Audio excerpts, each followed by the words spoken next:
why we constantly compare ourselves. The root of ego, there is a quiet tension that lives in the human heart. It does not announce itself loudly, yet it shapes much of how we think, how we act, and how we see one another. It appears when we scroll through endless images of other lives. It appears when praise warms us and criticism wounds us more deeply than we expect. It appears when we measure our worth by achievement, by appearance, by how far ahead or behind we believe we are. This tension is comparison.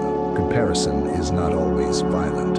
Often it is subtle. It sits beneath ambition. It hides inside insecurity. It dresses itself as motivation, improvement, even responsibility. But when watched carefully, with stillness and honesty, it reveals something deeper, a restless sense of self that is always looking outward to know who it is. The Buddha did not speak of ego as a single enemy to be destroyed. Rather, he pointed toward a habit of mind, a tendency to grasp at an idea of me and mine, to solidify what is fluid, to cling to what cannot stay. Comparison is one of the most refined expressions of this habit. In a world that constantly invites us to define ourselves, faster, louder, better, more successful, comparison becomes almost invisible. It feels normal, necessary, even virtuous, and yet beneath it lies a subtle suffering, a quiet dissatisfaction that no victory ever fully heals. This reflection is not offered as judgment. It is offered as a lamp in the darkness, not to tell you who you should be, but to invite you to see more clearly what is already happening. When comparison is seen clearly, without resistance or blame, something begins to loosen. And in that loosening, there is space for compassion, space for freedom, space to rest. Comparison begins early. Before we learn complex language, before we understand philosophy or psychology, the mind already notices difference. This body is smaller than that one. This voice is louder. This smile receives approval. This action brings reward. At first, this noticing is simple. It is the mind learning to navigate the world, to survive, to belong. But slowly, almost imperceptibly, noticing becomes measuring becomes evaluating, and evaluating becomes identity. The child who learns that praise follows certain behaviors begins to repeat them. The child who learns that silence or invisibility protects from harm begins to disappear inwardly. None of this is wrong. It is condition. The Buddha spoke of conditions, causes and effects arising together, shaping experience moment by moment. Comparison grows in the soil of conditioning. As we grow, the world offers more mirrors, grades, titles, income, beauty standards, spiritual attainment, even kindness itself.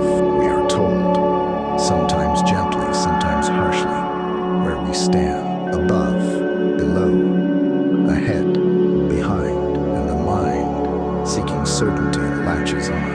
If I am better than this person, I am safe. If I am worse than that person, I am failing. If I can just improve enough, I will finally be at peace. Yet peace never, because comparison does not end with success. It's sharpened. When one goal is reached, another appears. When one rival fades, another emerges. Even in moments of joy, comparison whispers, how long will this last?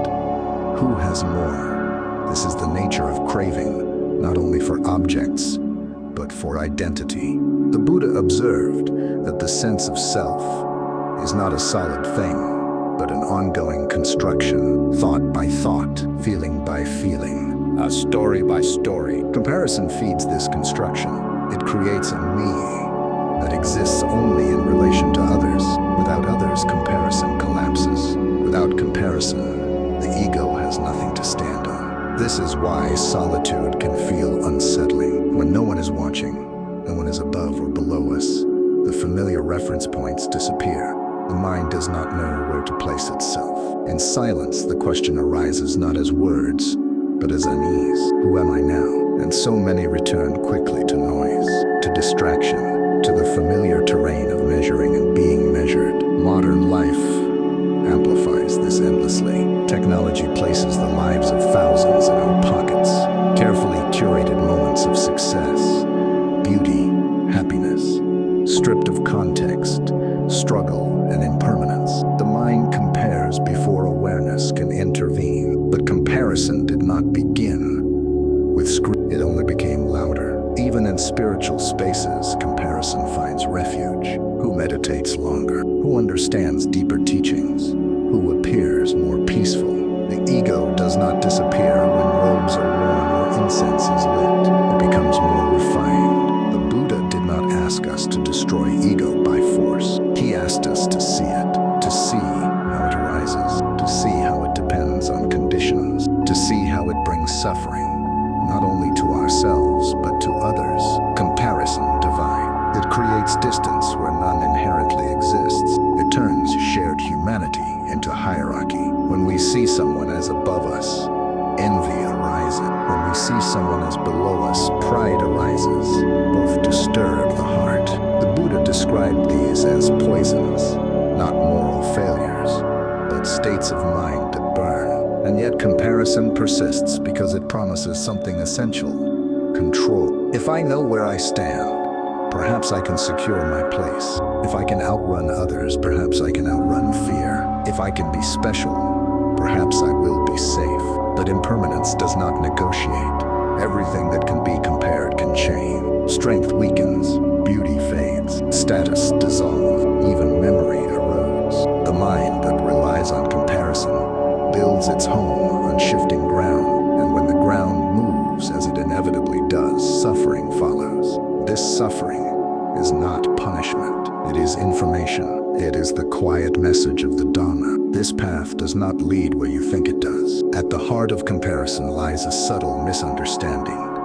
The belief that there is a fixed self to protect, enhance, or perfect. This belief is not usually conscious. It operates beneath thought, beneath intention.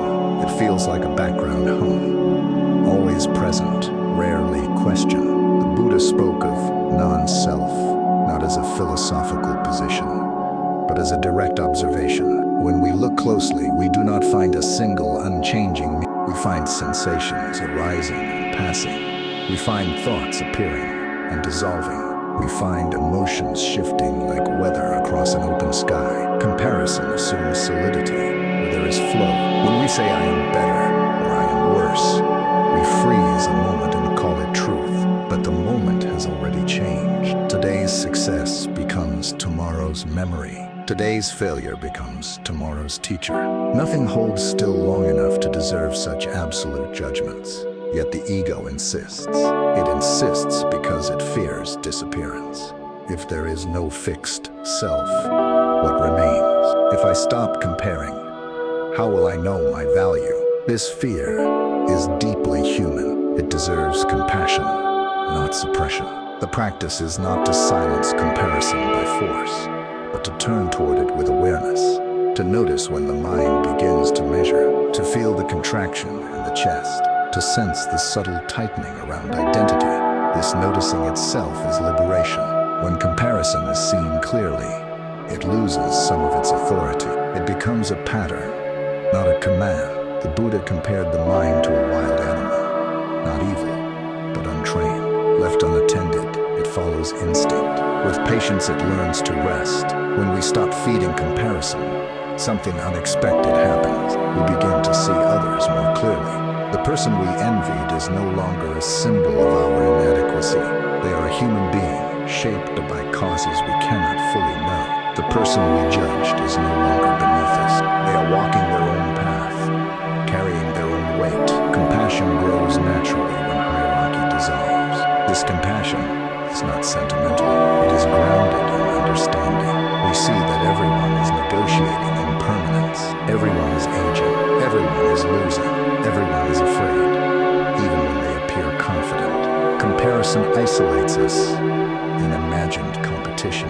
Understanding reunites us in shared vulnerability. The Buddha spoke often of suffering not as a flaw, but as a universal condition. To see this clearly is not to become pessimistic, but to become tender. Tenderness is strength in the demon. When the heart softens, the need to elevate or diminish dissolve. We no longer need to be more than others to feel complete. We no longer need to be less to feel humble. We simply are. This does not mean we stop learning, growing, or acting skillfully. It means our actions are no longer driven by comparison. We can improve without hatred of the present. We can celebrate others without diminishing ourselves. We can acknowledge pain without turning it into identity. This is a profound shift. The mind begins to rest in process rather than position, in intention rather than image, in presence rather than performance. And presence reveals something radical. When we are fully here, comparison cannot survive. In this moment, breath is breath, sound is sound, sensation is sensation. There is no scoreboard in direct experience, only life unfolding. This is why mindfulness is not an escape, but a return to what is actually happening beneath the stories we tell about ourselves. The Buddha did not promise a life without difficulty. He offered a way to meet difficulty without illusion. Comparison is illusion, not because differences do not exist, but because the meaning we assign to them is fabricated. When we see this fabrication clearly, the grip loosens, and in that loosening, freedom appears. Quietly, without firework. Freedom from comparison does not arrive as a dramatic realization. It arrives gradually like dawn.